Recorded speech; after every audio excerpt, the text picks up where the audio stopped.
अगर आपको इमरान खान को हैंडल करना है तो उसका एक आसान तरीका, आज इस पैकेज डील के साथ इमरान खान को लाए थे ना, जिसके अंदर आप बाजवा साहब को भी रखे हैं, वो फैज़ हमीद साहब को भी रखे, जो इमरान खान के क्लोज बडीज थे गवर्नमेंट के। जो ट्रीटमेंट इमरान खान के साथ हो रहा है वही ट्रीटमेंट अब उन दोनों के साथ। इमरान खान का जो पर्सनल ट्विटर है वो कौन चला रहा है? वो पाकिस्तान तहरीक इंसाफ की सोशल मीडिया की टीम नहीं चला रही। अस्सलाम वालेकुम, मैं हूं हुदा हाशमी। आप मुझे मेरे फेसबुक और यूट्यूब चैनल के ऊपर देख रहे हैं। पाकिस्तान में इस वक्त हालात कुछ इस तरीके के बन गए हैं कि लगता है कि जो डेमोक्रेसी है, जमहूरियत है, वो कम्प्लीटली कॉम्प्रोमाइज़ हो गई है शायद। अ, इस वक्त इस तरह के डिसिसिव टाइम के ऊपर मुल्क के हर एक को अपने आप से क्वेश्चन करना चाहिए कि इस तरह मैं इस वक्त पे कहाँ खड़ा था, किस साइड पे खड़ा था। प्रो नवाज़ प्रो खान वगैरह वाली नहीं, जमहूरियत की साइड पे खड़े हों, जिस भी साइड से, जिस भी तरीके से कोई थोड़ा सा भी अगर डेमोक्रेसी को स्ट्रॉन्ग होने का फ़ायदा कहीं से मिल रहा हो, उस साइड पे खड़ा हों। खुद को डेमोक्रेट्स कहें, जी हाँ, मैं प्रो डेमोक्रेट हूँ। लेकिन अभी इवन सियासी जमातों के अंदर कुछ ऐसे रहनुमा मौजूद हैं जो सहूलतकार बनते हैं ऐसे कामों के लिए, जो डेमोक्रेसी को स्ट्रॉन्ग करते हैं। उन्हें पर्सनल गेन तो होता है, लेकिन एक्चुअल में इन दी एंड वो खुद भी वीक हो रहे होते हैं।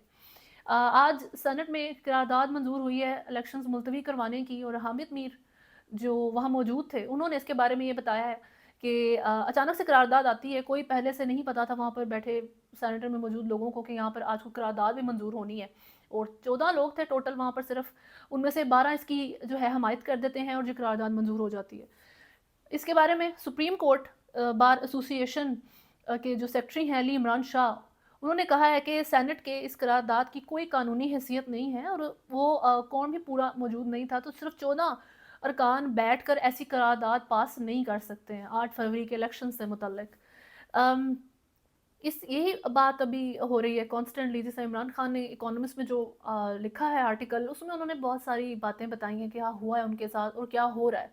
लेकिन उसको कंक्लूड उन्होंने जिस तरीके से किया है वो यही है कि इलेक्शंस करवाएं, फ्री एंड फेयर इलेक्शंस करवाएं, मुल्क के हालात बदलने का, इस केओस को सेटल डाउन करने का, और कोई दूसरा रास्ता है ही नहीं। वो दूसरा रास्ता, वो लेटर पढ़ के यही सारे कहेंगे कि जी नैरेटिव तो इमरान खान का बिल्कुल भी नहीं बदला, सेम नैरेटिव है जी उनका। नो में के वाक़े को कंडेम नहीं किया, ये सारी चीज़। तो अब देखते हैं इस लेटर का क्या बनता है। ये इस लेटर का बना है कि सेनेट में करारदाद मंजूर करवा दी जाती है कि इलेक्शंस ना हो 8 फरवरी को।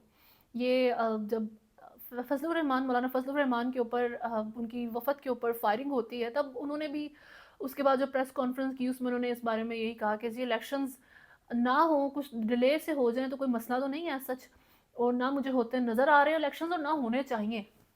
मौलाना फजलुर रहमान कह रहे थे, वो सिक्योरिटी बेसिस के ऊपर बेसिकली वो बात कह रहे थे। लेकिन ये बहुत सारे इस टाइम जो है ना, लोगों का दिली ख्वाहिश है कि इलेक्शंस डिले हो जाएं। सियासी जमातों में मैं बात कर रही, सियासी रहनुमाओं में मैं बात कर रही हूँ कि वो चाहते हैं। पीटीआई तो नहीं चाहती, पीएमएलएन भी नहीं चाहती कि इलेक्शंस डिले हों बेसिकली। जो अटॉर्नी जनरल मंसूर उस्मान है, उनका कहना है कि सुप्रीम कोर्ट ने ताहयात नाअहली केस की आइन की गलत तशरीह की है। आइन के आर्टिकल 62(1)(f की तशरीह से मुतल्लिक केस की समाअत के दौरान अटार्नी जनरल मंसूर उस्मान ने अपने दलाइल में 2015 के इसहाक खाकवानी केस का हवाला देते हुए कहा कि समीउल्लाह बलोच केस में इसहाक खाकवानी केस को डिस्कस नहीं किया गया। चीफ जस्टिस पाकिस्तान ने कहा, बड़ी अजीब बात है कि समीउल्लाह बलोच केस में खाकवानी केस डिस्कस नहीं हुआ। जस्टिस मंसूर अली शाह ने अटार्नी जनरल से इस्तफसार किया, असल में खाकवानी केस क्या था। अटॉर्नी जनरल ने बताया कि खागवानी केस नाअहली से ही मुतल्लिक था, कोर्ट ऑफ लॉ क्या होगी। 2015 में 7 रुकनी बेंच ने यह मामला उठाया। समीउल्लाह बलोच केस ने कोर्ट ऑफ लॉ के सवाल का जवाब नहीं दिया। चीफ जस्टिस ने पूछा, समीउल्लाह बलोच केस में क्या इसहाक खाकवानी केस का हवाला मौजूद है। अटॉर्नी जनरल ने बताया कि समीउल्लाह बलोच केस में खाकवानी केस को डिस्कस नहीं किया गया। जस्टिस जवाद एस ख्वाजा ने लिखा था, यह मामला मुतलका केस में देखेंगे। इसके बाद यह मामला कभी नहीं देखा गया। जस्टिस काजी फ़ाइज़ ईसा ने कहा, किसी ने ये नहीं कहा कि ये मामला फेडरल शरीयत कोर्ट के इख्तियार में है। इस्लामी मामलात पर दायरा इख्तियार तो शरीयत कोर्ट का होता है। अटार्नी जनरल ने कहा, समीउल्लाह बलोच केस में ताहयात नाअहली का फैसला दुरुस्त नहीं। सुप्रीम कोर्ट ने ताहयात नाअहली केस में आइन की तशरीह गलत की है। सुप्रीम कोर्ट तयन करे कि सियासतदानों की अहलियत की डिक्लेरेशन किसने देनी है। जस्टिस अमीन ने पूछा, क्या आप चाहते हैं साख खाकवानी केस में उठाए गए सवालात का फैसला हम करें। जिसमें मंसूर उस्मान ने कहा, अदालत को मुख्तलिफ आइनी सवालात का तयन करना होगा। अदालत फैसला करे कि नाअहली की डिक्लेरेशन किसने देनी है। अदालत फैसला करे कि कोर्ट ऑफ लॉ क्या है। इस बारे में तो ओबियसली बात बहुत ज़्यादा हो रही है। जो काजी फ़ाइज़ ईसा हैं उनके बारे में तो इन जनरल बहुत सारी साइड्स के ऊपर बात हो रही है, सिर्फ डिस्क्वालिफिकेशन के मामले के ऊपर नहीं, जो उनके वैसे स्टेटमेंट्स आ रही हैं, जिस तरीके से उनका थोड़ा-सा एक मिज़ाज हुआ है, उसको लेके बहुत ज़्यादा क्रिटिसाइज़ किया जा रहा है उनको। ये एक अलग चीज़ है कि इसके ऊपर अब कौन-सी केस को रेफ़रेंस बना के या किस तरीके से बात की जाती है, बट अभी तो जो अटॉर्नी जनरल हैं उन्होंने सुप्रीम कोर्ट के ऊपर एक और क्रिटिसिज्म रख दिया है। खैर, इलेक्शन ट्रिब्यूनल ने पाकिस्तान तहरीक-ए-इंसाफ के वाइस चेयरमैन शाह महमूद कुरैशी और उनके बेटे ज़ैन कुरैशी के उमर कोर्ट से कौमी असम्बली के हल्का एन ए 214 से कागजात नामजदगी मंजूर कर ली है। रिटर्निंग ऑफिसर की जानिब से उमर कोर्ट से शाह महमूद कुरैशी और ज़ैन कुरैशी के कागजात नामजदगी मुस्तरद किए जाने के फैसले को चैलेंज किया गया था। इलेक्शंस ही नहीं होते नज़र आ रहे, तो इन कागजात नामजदगी का पता नहीं इस वक्त फ़ायदा क्या है। हो सकता है जैसे जैसे अंदर से इनको ये कंफर्मेशन हुआ आ जाए जब कि इलेक्शंस डिले ही कर देने हैं या नहीं होने, तो वो पाकिस्तान तहरीक इंसाफ के सारे जो कागजात हैं, कागजात नामजदगी हैं, उनको एक्सेप्ट कर लें फिर शायद। पिछले चंद एक दिनों में पाकिस्तान के अंदर सियासत के अंदर जो एक टाइमलाइन चल रही है वो कुछ इस तरीके से है कि गौहर अली खान और शेर अफजल मरवत की स्टेटमेंट्स आपस में कॉन्ट्राडिक्ट करती हैं। उसके बाद शेर अफजल मरवत के साथ एक डिस्टेंस सा फील होता है। पाकिस्तान तहरीक इंसाफ का जो चेयरमैन पाकिस्तान तहरीक इंसाफ है गौहर अली खान उनका। उसके बाद गौहर अली खान की रहनुमाई में पाकिस्तान तहरीक इंसाफ का वफद IMF के नुमाइंदों से जाके मिलता है और ये मौक़िफ़ रखता है कि सिंस IMF ने मशरूत किया था पाकिस्तान को कि जी फ्री एंड फेयर इलेक्शंस हों और वो नहीं हो रहे, तो PTI अपनी हमायत वापस लेती है। उसके बाद जो एक इमरान खान के बारे में एक बात की जाती है कि आसिफ बशीर जो जियो के नुमाइंदे हैं, वो बताते हैं कि इमरान खान ने थ्रेट किया इलेक्शन कमीशन को बड़े सवेर लफ्ज़ों में कि मुझे आपकी शक्लें याद हैं और मैं इक़्तिदार में आ गया तो आप लोगों को छोड़ूंगा नहीं, आर्टिकल 6 लगाऊंगा आपके ऊपर। इस तरीके की बात ये होती है। फिर इमरान खान का लेटर आता है जिसमें जो भी उन्होंने बातें कही, जो हो रहा है पाकिस्तान तहरीक इंसाफ के साथ जो हुआ है, और इमरान खान की अब डिमांड क्या है उस सारी चीज़ के ऊपर। उसका रिज़ल्ट जी सेनेट के अंदर जो है वो करारदाद मंजूर करा दी जाती है आज, और इस तरीके से ये एक टाइम लाइन चल रही है। अब इस चीज़ के अंदर एक बहुत इम्पॉर्टेंट कुछ फैक्टर्स हैं जिनको देखना ज़रूरी है, जिसमें एक चीज़ ये कि पाकिस्तान के तहरीक इंसाफ में जब से इमरान खान साहब जेल के अंदर गए हैं, तो वो चाहे अलीमा खान हो या बुशरा बीबी हो, उनके भी स्टेटमेंट्स में पहले कॉन्ट्रडिक्शन आ चुकी है कि वो दोनों ही इमरान खान से मिलके थोड़े दिनों के डिफरेंस से जब निकली थी, स्टार्टिंग में ही जब जेल में नए नए इमरान खान साहब गए थे, तो बुशरा बीबी ने कहा जी वो बहुत बुरे हालात में हैं अंदर, जो कांस्टेबल्स हैं उनके ट्रीटमेंट से भी खुश नहीं है, बड़ा मिसट्रीट उनको किया जा रहा है, उनकी तबीयत बहुत ख़राब है, वीक हो गए हैं। अलीमा खान ने कहा कि he is perfectly all right, वो बिल्कुल ठीक हैं और एडजस्ट कर रहे हैं। वो इमरान खान ने कहा है कि मैं बड़ी इजीली एडजस्ट हो जाता हूँ नए माहौल के अंदर। कॉन्ट्रडिक्शन आ गई। अब इन दोनों की वैसे तो यही कहते हैं कि जी बुशरा बीबी और अलीमा खान की इन जनरल भी आपस में खास बनती नहीं है, but that does not mean कि वो इमरान खान से रिलेटेड कॉन्ट्रडिक्टरी स्टेटमेंट्स दें।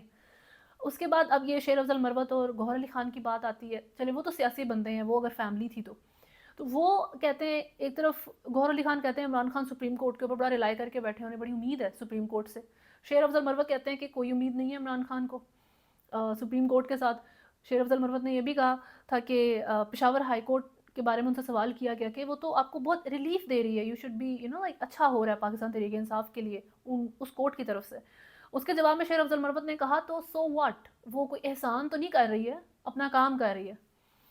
इन हालात में वैसे तो अगर कोई आपको थोड़ी फेवर दे रहा हो, इतना प्रेशर उनके ऊपर जो डाला जा रहा है उसको डिनाई करके, तो वो थोड़ा सा तो अप्रिसिएशन उसके लिए होनी चाहिए। बट बहरहाल ये उनका अपना स्टाइल है। बट देन अगेन, अगर आप स्ट्रेट फॉरवर्ड हैं या आप इस तरीके से बात करते भी हैं, तो दैट डज़ नॉट मीन कि आप कॉन्ट्रोडिक्टरी स्टेटमेंट्स आनी शुरू हो जाएं। ओबियसली इन दोनों में से कोई एक बंदा तो फिर गलत बात कर रहा है। ये तो नहीं हम कह सकते कि कौन है जो गलत बात करे, लेकिन हो रही है बात। अब इसमें दूसरी आप तरफ देख लें तो वो है इलेक्शन कमीशन को इमरान खान का थ्रेट करना। जो आसिफ बशीर जियो के नुमाइंदे, उन्होंने इस बारे में डिटेल्स शेयर की हैं कि इमरान खान ने कहा कि मैं आर्टिकल 6 लगाऊंगा, आप लोगों की शक्लें मुझे याद हो गई हैं, इक़्तिदार में आ गया, आप पावर में आ गया तो देखें आपका मैं क्या हाल करता हूँ। बहुत गुस्से में आ गए वो कि अगर असद उमर को इसी केस में रिलीफ मिल सकता है, उसको कोई माफ़ी मिल सकती है, तो मुझे क्यों पकड़ के रखा हुआ इस तरीके से। इस चीज़ को जहन में रखने की ज़रूरत है कि इस वक्त इमरान खान के बारे में आपको जो भी बात पता लग रही है वो सेकंड हैंड सोर्स है। आप इवन आर्टिकल जो इमरान खान ने लिखा है इकोनॉमिस्ट के अंदर, पाकिस्तान तहरीक इंसाफ का ऑफिशियल पेज कौन चला रहा है आपको पता है, उनकी सोशल मीडिया टीम चला रही थी पाकिस्तान तहरीक इंसाफ की। ओबियसली इमरान खान का जो पर्सनल ट्विटर है वो कौन चला रहा है, ये क्वेश्चन है। वो पाकिस्तान तहरीक-ए-इंसाफ के सोशल मीडिया की टीम नहीं चला रही है उनके ट्विटर अकाउंट को। हो सकता है कोई बहुत ज़्यादा इमरान खान के ट्रस्ट के लोग हों जो पाकिस्तान से बाहर हैं, वो उसको चला रहे हैं। अच्छी बात है। इमरान खान ने इस आर्टिकल को लिखा है, नहीं लिखा, ये भी एक क्वेश्चन है। हो सकता है उन्होंने बस उनके जो क्योंकि उन्हीं का नैरेटिव और थोड़े से एक सख्त बयानिए के साथ उन्होंने बयान किया। उसके अंदर ऐसा तो कुछ नहीं है कि हम ये नहीं कह सकते कि भई इमरान खान के नाम से देखो कैसी बातें पब्लिश होना शुरू हो गई हैं। नहीं, वो सारी बातें इमरान खान के अपने लफ्ज़ तो हैं, लेकिन इमरान खान ने उसको खुद से लिखा है। हो सकता है ये पॉसिबिलिटी है कि उन्होंने किसी और को पॉइंट्स दे दिए हों कि इसके ऊपर बेस करता है एक आर्टिकल लिख दिया जाए, उसको पब्लिश कर दिया जाए। अगेन सेकंड हैंड सोर्स है।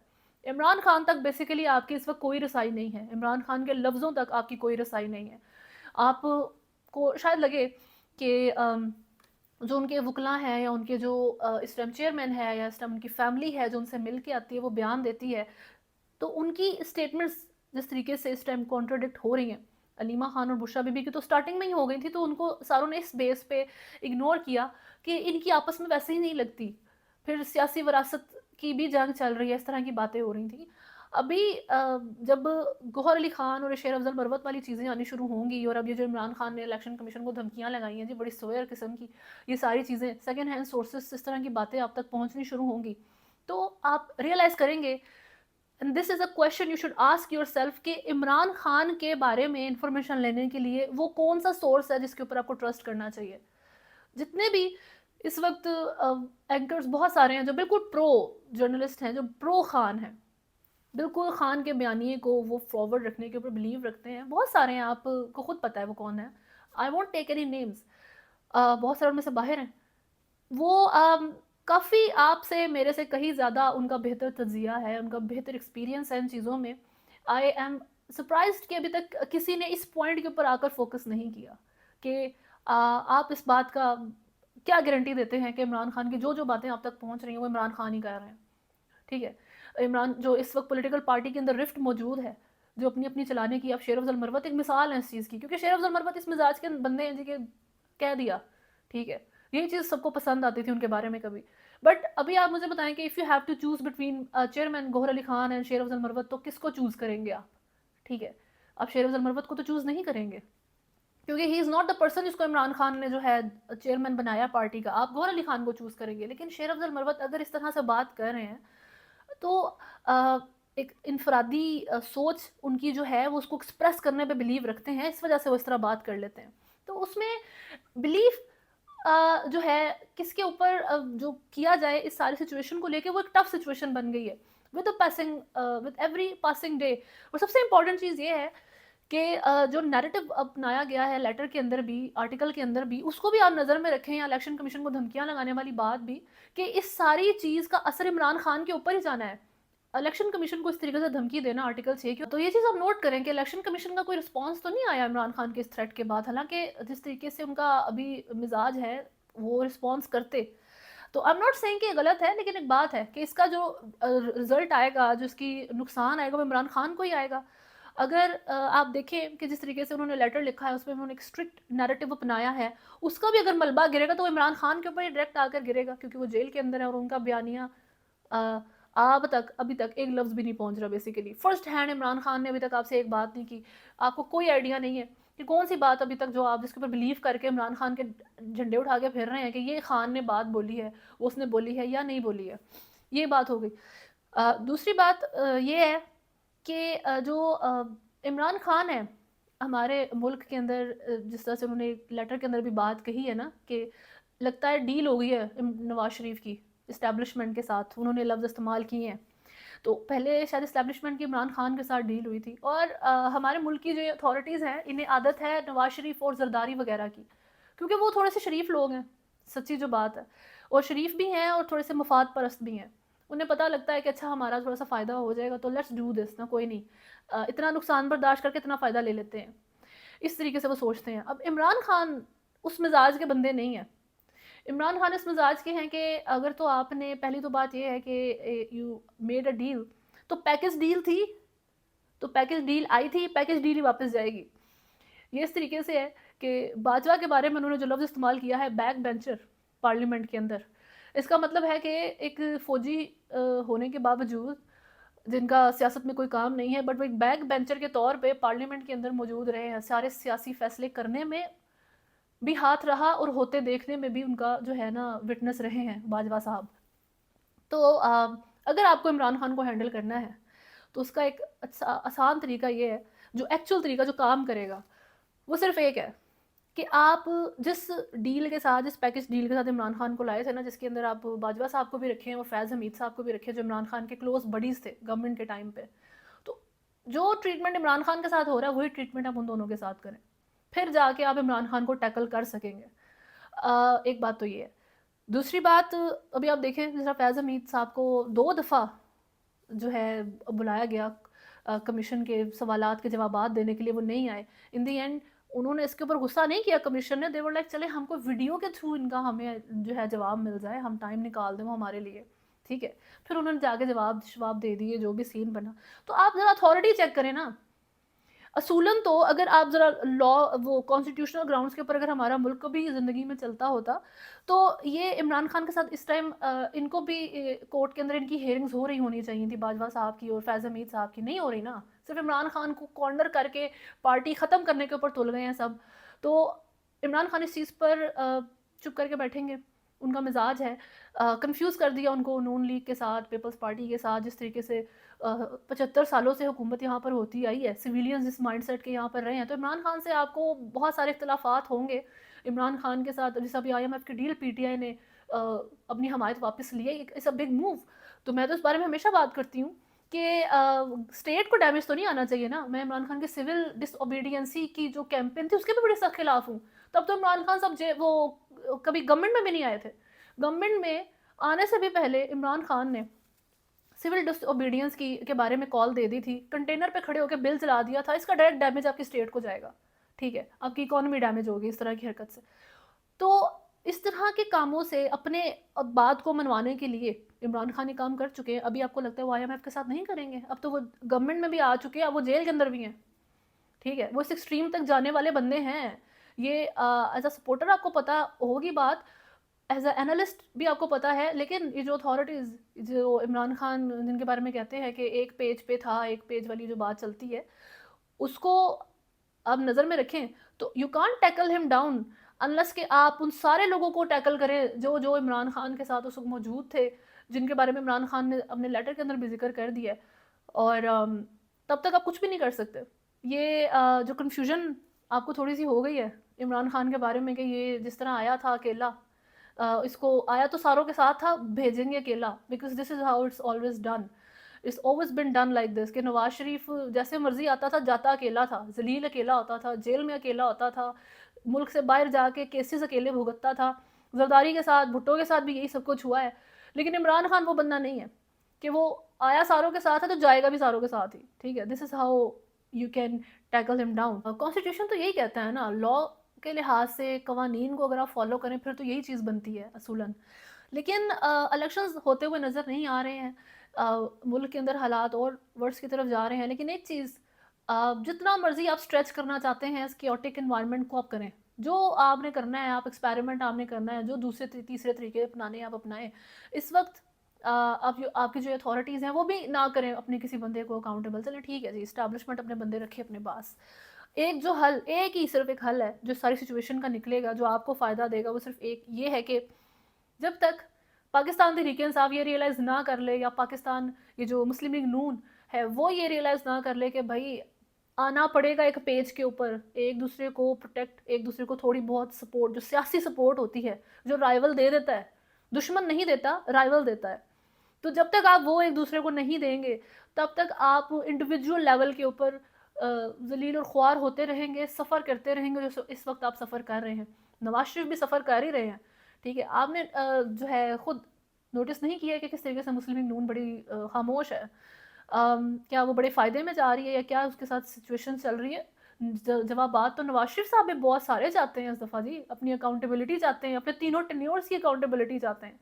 और इमरान खान साहब के साथ जो मसले चल रहे हैं, इतनी सिमिलैरिटी के बावजूद, ठीक है, एक क्लास के स्टूडेंट्स होने के बावजूद आप लोग जो है इतना ज़्यादा एक दूसरे से जो खिलाफ चल रहे हैं। सिर्फ डिवीज़न, सियासत में डेमोक्रेसी के अंदर ये जो डिवीज़न है, जो लड़ाई है, जो आपकी लड़ाई करवा के उसके ऊपर फीड ऑन किया जाता है, वो इस वक्त हर चीज़ की जड़ भी है और हल भी है। तो इस चीज़ को करना जब तक ये रियलाइज़ नहीं करेंगे तब तक लगे रहें। अभी मर मर के शायद ये निकल भी आए अगर इस चीज़ के अंदर से, तो थोड़े से अरसे की बात है, फिर एक और डेमोक्रेटिक लीडर आपका, कोई भी सियासी लीडर आपका जो है जेल के अंदर बैठ के सड़ रहा होगा और अपने राइट्स के लिए कोर्ट में जो है लड़ रहा होगा, और कोर्ट में जो डिसीजंस आ रहे होंगे वो भी कॉम्प्रोमाइज़ लगेंगे उसको। वेट करें फिर, जब तक आप अपनी इन चीज़ों को सुधारेंगे नहीं, तब तक आप अपनी हिस्ट्री को रिपीट करते रहेंगे, क्योंकि मिस्टेक्स सही करनी पड़ती हैं अगर आप चाहते हैं कि तारीख जो है वो दोहराई ना जाए। अभी तक के लिए वीडियो में इतना ही है। नेक्स्ट वीडियो तक अपना ख्याल रखें। अल्लाह हाफ़िज़।